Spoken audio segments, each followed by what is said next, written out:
I like that environment in government school, that is very good. And second thing, this is also an English medium school. I like that environment most. We prepare the English environment. We create the environment completely in prayer assembly. Our prayer assembly has been started from national song and then Saraswati Vandana and then English prayer. जिसमें हमने एक app तैयार कर रखा है और उस app में जितने भी हमारे बच्चे हैं पोर्टल से उठाए हमने और उस ऐप में डाउनलोड कर लिए।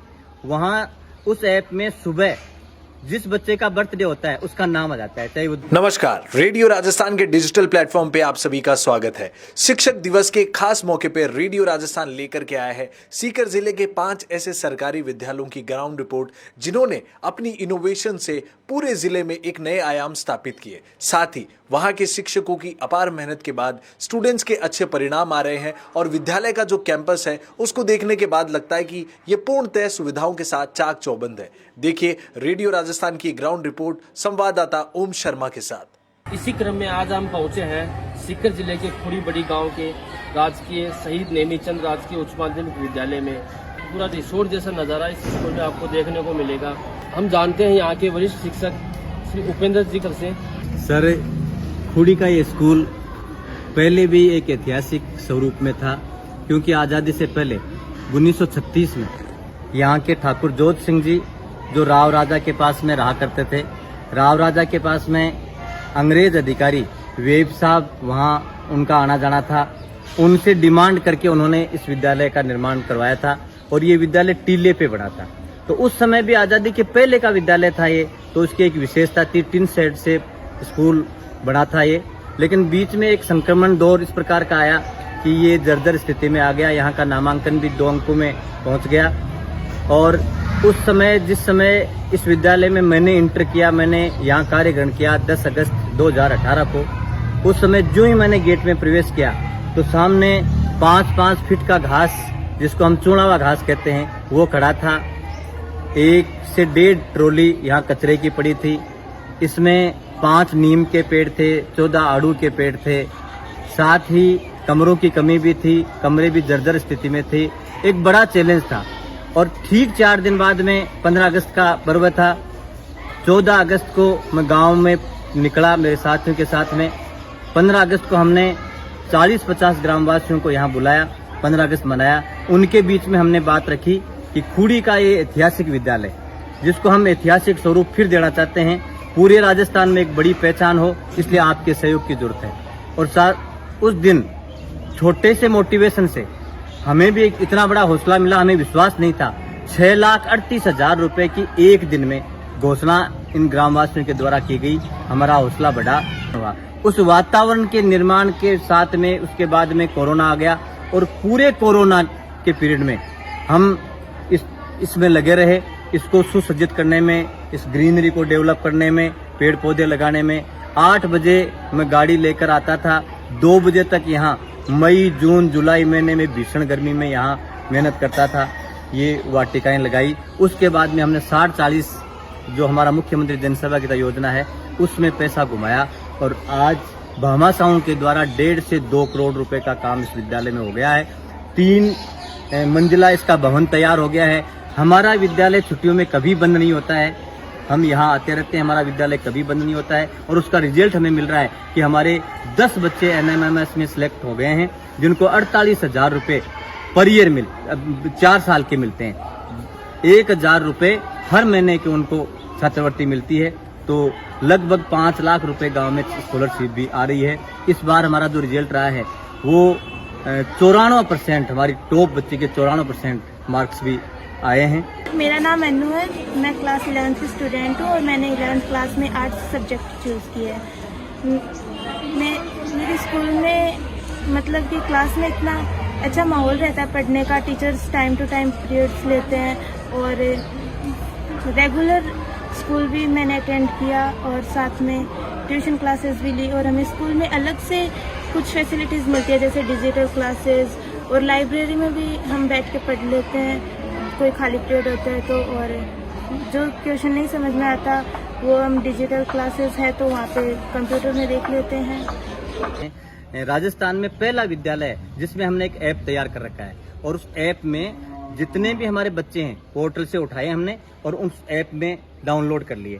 वहाँ उस ऐप में सुबह जिस बच्चे का बर्थडे होता है उसका नाम आ जाता है, चाहे वो 2 हो चाहे 3 हो, और उसको सारे बच्चे प्रार्थना स्थलीय कार्यक्रम में विश करते हैं। और अन्य स्कूलों में बच्चे चॉकलेट बांटते हैं, मिठाइयाँ बांटते हैं, लेकिन हमने ये कह रखा है कि अपने बर्थडे पे चॉकलेट और मिठाइयाँ नहीं बांटनी है, या तो एक पौधा लाना है या एक लाइब्रेरी में बुक देनी है। हमने एक लाइब्रेरी भी डेवलप कर रखी है, उन बच्चों की लाइब्रेरी है। तो जन्मदिन पर बच्चे लाइब्रेरी में बुक्स देते हैं, और उस लाइब्रेरी को हमने आगे बढ़ाने के लिए ये भी प्रयास किया, गांव तक भी ले गए हैं। तो किसी का गांव में भी पुण्यतिथि होती है, बर्थडे होता है, किसी का अन्य फंक्शन होता है, तो गांव वाले भी उसमें सहयोग करते हैं, और उस लाइब्रेरी को हम बड़ा स्तर पर ले जाने का प्रयास कर रहे हैं। राष्ट्रपति राधाकृष्ण जी का जन्मदिवस, इस अवसर पर मैं सभी से ये कहना चाहूँगा कि शिक्षक होने के नाते हम सबका ये कर्तव्य है कि हम शिक्षा की क्रांति को आगे से आगे बढ़ाने का प्रयास करें। नमस्कार, रेडियो राजस्थान के डिजिटल प्लेटफॉर्म पे आपका स्वागत है। आज हम राजकीय उच्च माध्यमिक विद्यालय रशीदपुरा में हैं और यहाँ की सीनियर की 2 छात्राएं हैं, मुस्कान और प्रिया। हम इनसे जानेंगे कि स्कूल की एजुकेशन क्या है और इनकी कैसे पढ़ाई होती है, यहाँ का एनवायरनमेंट क्या है। सबसे पहले मुस्कान, मैं आपसे बात करना चाहूँगा कि यहाँ का स्कूल के बारे में आप बताया, यहाँ कैसी पढ़ाई होती है, कैसा एनवायरनमेंट है, बताइए। स्कूल का एनवायरनमेंट बहुत ही अच्छा है, हमारे टीचर्स रेगुलर हमारी क्लासेस लेते हैं। आप क्या सब्जेक्ट है आपके? Subject arts. और आगे जाके आप क्या फ्यूचर में कुछ करना चाहते हैं आप? मैं प्रशासनिक सेवाओं में जुड़ना चाहती हूँ, इससे हमारे स्कूल में भी हमें बहुत मदद मिलेगी। स्कूल में कोई ऐसी सुविधा है जो आपको कुछ हटके मिल रही है यहाँ पढ़ाने के लिए, शिक्षकों की कुछ और? हफ्ते में 2 बार हमें ना लाइब्रेरी में जाके स्टडी करवाते हैं। नाम प्रिया है, मैं राजकीय उच्च माध्यमिक विद्यालय रशीदपुरा की 12th की छात्रा हूँ। यहाँ पे स्मार्ट क्लास में डिजिटल बोर्ड का भी उपयोग कराते हैं, हफ्ते में 2 बार लाइब्रेरी का भी उपयोग करवाते हैं। मैं मनोज मिश्रा राजकीय उच्च माध्यमिक विद्यालय में वर्ष 2016 से वरिष्ठ अध्यापक पद पर कार्यरत हूँ। जिस समय विद्यालय में मैं आया था, यहाँ काफ़ी सुविधाओं का अभाव था, बहुत सारी चीज़ें थी जो हमें देखने को नहीं मिलती थी। लेकिन हमारे वर्तमान प्रिंसिपल सर राजेंद्र सिंह जी के आने के बाद में इस विद्यालय में काफ़ी कुछ अच्छा देखने को मिला है। हम आज CCTV कैमरे में पूरी निगरानी रखते हैं। विशेषकर बच्चियों के लिए ये बहुत ही आवश्यक चीज़ है कि हर पल उनकी निगरानी रखना वर्तमान समय में एक बहुत ही बड़ी चीज़ है। तो CCTV पूरे विद्यालय के कैंपस में लगाए हुए हैं, उनके द्वारा सभी बच्चों पर निगरानी की जाती है। विद्यालय में बच्चों को अच्छे से अच्छा माहौल प्राप्त हो सके, इसके लिए हमने ग्रामीण लोगों के सहयोग से, विद्यालय स्टाफ के सहयोग से एक अच्छी लाइब्रेरी का भी यहाँ निर्माण करवाया है। लाइब्रेरी में सामान्य ज्ञान या उनको बच्चों को भावी प्रशासनिक सेवाओं में जाने के लिए, प्रतियोगिता परीक्षाओं की तैयारी के लिए जो पुस्तकें उपयोगी हो सकते हैं, उस प्रकार की पुस्तकें भी पुस्तकालय में उपलब्ध करवाते हैं। दूसरी विशेष चीज़, आज का जो टेक्नोलॉजी का युग है, इस टेक्नोलॉजी युग में डिजिटल क्रांति बहुत आगे बढ़ रही है। तो हमारे विद्यालय के बच्चों को भी इसका लाभ प्राप्त हो सके, तो विद्यालय में डिजिटल बोर्ड भी उपलब्ध करवाया गया है। जहां विशेष कठिनाई वाले टॉपिक्स होते हैं, तो डिजिटल बोर्ड के माध्यम से बच्चों को उसका लाभ उपलब्ध करवाया जाता है। प्रतियोगिता परीक्षाओं की तैयारी, कंपटीशन की तैयारी वर्तमान युग की बहुत बड़ी आवश्यकता है। तो यहाँ हम एक ऐसा माहौल तैयार करते हैं कि जब प्रार्थना सभा होती है, तो प्रार्थना सभा में ही सामान्य ज्ञान की जितनी जानकारियाँ हो सकती हैं, बच्चों को प्रतिदिन 5-10 क्वेश्चन हम नोटबुक में नोट करवाते हैं। दूसरे दिन उनसे उन प्रश्नों के बारे में पूछा जाता है। पिछले 3-4 साल से लगातार ये सिलसिला हमारा जारी है। इसी क्रम में आज हम खड़े हैं शिशु के राजकीय महात्मा गांधी सरकारी स्कूल में, जो पूरी तरह से इंग्लिश मीडियम स्कूल है। यहाँ के विद्यार्थियों को हिंदी शिक्षा के साथ इंग्लिश से जोड़ा जा रहा है, और यहाँ की जो स्टाफ टीम है, शिक्षकों की टीम है, वो बच्चों के लिए पूरी तरह से लगी हुई है। और यहाँ पे खेल शिक्षा और ये बच्चों को इंग्लिश का पूरा यहाँ पे पढ़ाने में कोई कसर नहीं छोड़ी जा रही है। और यहाँ के जो शिक्षक है सज्जन सिंह जी पूनिया सर, आज हम उनसे बात करते हैं कि सर आपने गरीब बच्चों को शिक्षा से जोड़ा, जो बच्चे स्कूल आने में असमर्थ थे उनके लिए टैक्सी की व्यवस्था की, और जो बच्चे खेल में पिछड़ रहे थे उनको भी यहाँ की स्कूल स्टाफ की टीम ने स्टेट तक खिलाने का यह प्रयास किया है और यहाँ के खिलाड़ी आगे तक पहुँचे हैं। शुरू से वैसे गरीब बच्चों के प्रति तो हमेशा से ये ऐसा रहा हूँ कि भाई इनको आगे लाएं कैसे भी। जैसे पहले प्राइमरी स्कूल रानौली था तो वहाँ भी मैंने ऐसे बच्चों की खूब हेल्प की है, उनको आगे लाया हूँ। और यहाँ आने के बाद में मैंने देखा कि यहाँ भी बहुत से ऐसे बच्चे हैं जो इंग्लिश से वंचित रह रहे हैं, तो मैं उन बच्चों को लेकर इनको साथ लेकर के वहाँ से टेम्पू से जोड़ा उन बच्चों को, और मैं स्वयं जेब से पैसे भर रहा हूँ और उन बच्चों को लेके आता हूँ। टेम्पू लगा रखा है और वो बच्चे लगभग 24-25 बच्चे हैं, वो टेम्पू से आते हैं और उनको टेम्पू से वापस छोड़ा जाता है। इंग्लिश मीडियम में उनका भी इतना क्रेज़ है कि वो अब समझने लगे कि इंग्लिश का क्या महत्व है, अपन कहाँ थे कहाँ पहुँचेंगे। ऐसी मेरे एक स्टूडेंट है रानौली की है, वो बसंती नट है वो जाति से। तो वो क्या है कि मैं रानौली था उस समय शादी कर दी, वो 8वीं पास उसी समय उसने की थी। 8वीं पास करते ही वो शादी हो गई उसकी। अब यहाँ आ गई, उसने सब पढ़ाई छोड़ दी। मैंने घर वालों से कहा कि ये बहू, तो उन्होंने कहा कि ये तो यहाँ तो ससुराल है सर, यहाँ पढ़ाई थोड़ी। वो सुजानगढ़ से है, तो मैंने उसके घर वालों से सुजानगढ़ बात की और इन घर वालों को यहाँ वालों को समझाया। दोनों को विश्वास में लेकर के मैंने बालिका रानौली में उसको पढ़ाना शुरू किया और आज वो बच्ची बीएड कर रही है और हमारी प्रिंसिपल मैम जो भारती जी मिश्रा, वो उनकी फीस भर रहे हैं। खाली पीरियड होता है, बच्चों का कोई पीरियड नहीं होता, तो उनको संगीत के माध्यम से राजस्थानी लोकगीत सिखाने लग जाता हूँ।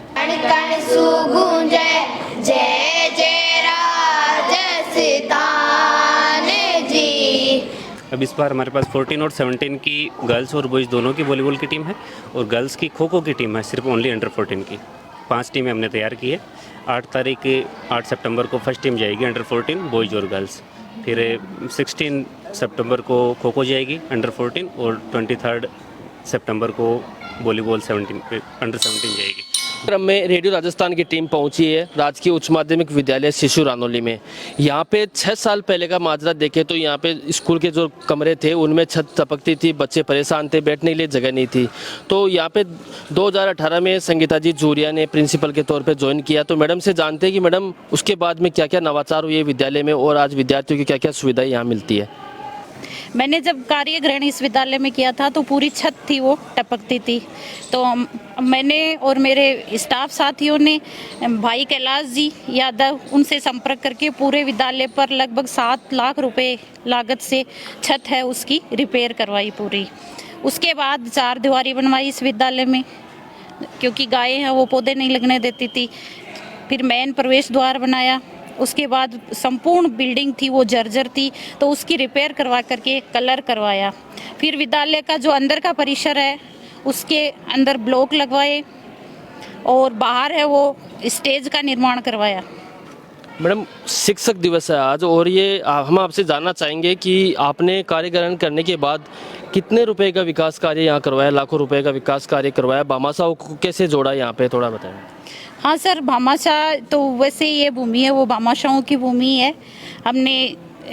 मैंने मेरे विद्यालय परिवार ने भामाशाह से घर पे जाके संपर्क किया, उनको हमारी जो मूलभूत सुविधाएं समस्याएं थी उनके बारे में बताया कि और उन्होंने हमारा सहयोग किया। रेडियो राजस्थान की टीम पहुंची है राजकीय आदर्श बालिका उच्च माध्यमिक विद्यालय रानौली में, जहां यहाँ मैडम नैन कंवर मैडम से जानेंगे कि यहाँ की क्या विकास कार्य करवाए। और इस संस्था की खास बात ये रहेगी ये बेटियों की शिक्षा के नाम से जाना जाता है। यहाँ की बेटियाँ जो गरीब परिवार से आती है उनको भी आज डॉक्टर बनने का सपना पूरा करने का काम यहाँ नैन कंवर मैडम कर रही है। मैं मैडम से जानना चाहूँगा कि मैडम यहाँ क्या क्या विकास करवाए और बेटियों की शिक्षा को लेकर आप क्या प्रयास कर रहे हैं। ये बालिका स्कूल के नाम से ही जाना जाता है।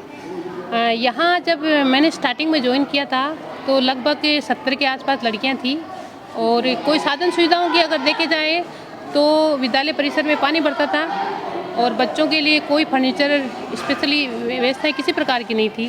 तो इन व्यवस्थाओं को देखते हुए सबसे पहले हमने गरीब तबके की जो बच्चियाँ हैं उनका भामाशाहों के सहयोग से पूर्ण यूनिफॉर्म, टाई बेल्ट, जूते और ऐसे बच्चों को फील होता था कि हम वास्तव में बहुत अच्छे स्कूल में जा रहे हैं। सबसे पहले ये प्रयास किया और इससे नामांकन में जस्ट डबल वृद्धि हो गई।